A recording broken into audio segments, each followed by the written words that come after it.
Oi, eu sou a Bruna do Boneca de Platina e eu acho que pelo título desse vídeo você já deve supor que a gente vai falar sobre um assunto bem complexo. Semana passada eu postei lá no Instagram uma foto minha fazendo a seguinte pergunta pra vocês. Vocês já ouviram coisas desagradáveis sobre o seu cabelo curto de algum parente, amigo, namorada?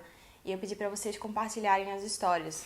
E não tão surpreendentemente assim, porque não foi, na verdade, nenhuma surpresa. Vocês começaram a contar histórias sobre o que vocês ouviram, de quem vocês ouviram. E houveram muitas frases que foram em comum, assim, que muitas pessoas já ouviram. Nossa, por que você fez isso com o seu cabelo? Ah, você vai deixar crescer, né? Ah, mas você tá revoltada.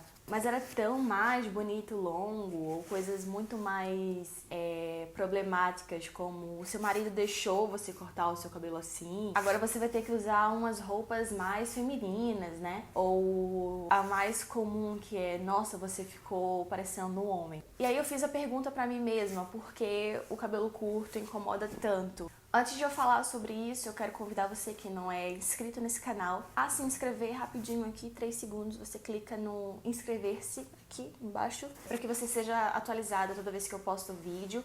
E se o conteúdo desse vídeo, no final, você vê que ele é relevante para alguém, compartilha com uma amiga que tem cabelo curto ou com alguém que tá com medo de cortar, porque eu acredito muito que uma das grandes chaves do empoderamento feminino é o conhecimento. E a gente só tem conhecimento se a gente compartilha esse conhecimento. Então, compartilhe esse vídeo com quem você acha que pode ficar interessada nele. Tá, mas por que o cabelo curto incomoda tanto?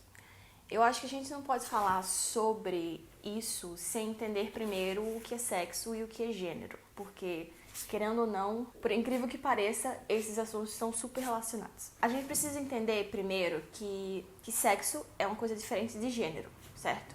E que você, eu, sua tia, sua avó, seu namorado, todas as pessoas, todos os seres humanos que habitam e vivem em sociedade, eles têm um sexo e eles têm um gênero. Todos nós temos um sexo e temos um gênero. Só que, enquanto o sexo ele tem como base fatores biológicos, que é aquilo que você é quando você nasce, e o gênero é aquele conjunto de coisas que a sociedade projeta em você, ou seja, ele é culturalmente construído para definir se você é uma mulher ou se você é um homem. E esse conjunto de coisas está relacionado a muita coisa, tipo, é o comportamento, são as roupas que você veste, é a maneira que você se comunica com as pessoas e por aí vai. São aquelas coisas que são consideradas masculinas e femininas, sabe? Pra ficar mais claro, é basicamente o seguinte: quando, vamos supor que um bebê nasce, e esse bebê, ele tem o órgão sexual masculino, então ele vai ser definido como homem. E aí a sociedade, ela já tem pré-estabelecida para esse corpo, para esse menino, comportamentos que o tornarão homem. Enquanto a menina, quando ela nasce, ela tem o órgão sexual feminino, a sociedade já tem pré-estabelecido para ela que ela tem que ser dócil, que ela tem que ser pacífica, que ela tem que ser meiga, que ela tem que usar rosa, que ela tem que ter o cabelo longo. Imagina que entre o que é ser homem e o que é ser mulher, existem dois polos. Então, um rapaz que ele, por exemplo, ele é mais sensível, ele tem trejeitos que não são considerados viris, agressivos. Esse rapaz, ele se distancia um pouquinho desse polo aqui, que é o que a sociedade diz sobre ser homem, um homem de verdade. E essa mulher que ela é mais agressiva, ela é mais impulsiva, ela não tem trejeitos que são considerados femininos, se ela corta o cabelo curto, ela se distancia um pouquinho desse polo aqui do que é considerado pela sociedade ser feminina.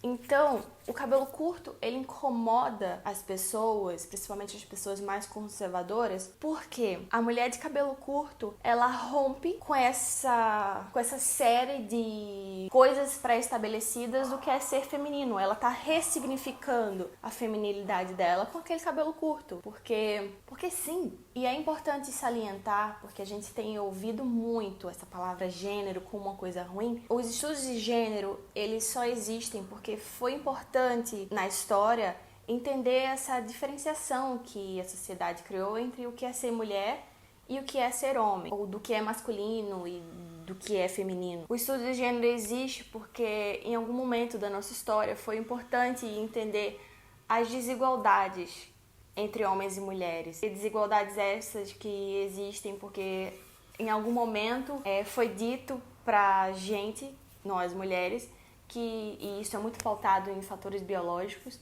que nós somos inferiores, que nós somos fracas e que por causa disso a gente não merece tantos direitos quanto os homens. O gênero, ele não está aqui para negar que existe uma biologia, que existem fatores biológicos que definem homens e mulheres. Entretanto, que esses fatores biológicos, eles não devem ditar o nosso comportamento. Ele não deve ditar como a gente deve aparentar. Esses estudos, eles levantam discussões e apresentam novos pontos de vista sobre nosso posicionamento em sociedade. Ele levanta pontos de vista sobre os nossos relacionamentos afetivos, as diversidades sexuais, as novas configurações familiares, como nós existimos e nos identificamos. E eu acho que nos dias de hoje, o que a gente está vivendo hoje, não existe um conhecimento que assuste mais. Eu acho que aquela parte do conhecimento que assusta muitas pessoas conservadoras e muitas instituições conservadoras, porque talvez na cabeça dessas pessoas não existe nada mais assustador do que pessoas, e no nosso caso que a gente está falando aqui sobre mulheres, que sabem que podem ser o que quiserem, se vestir como quiserem, terem completa autonomia do que são.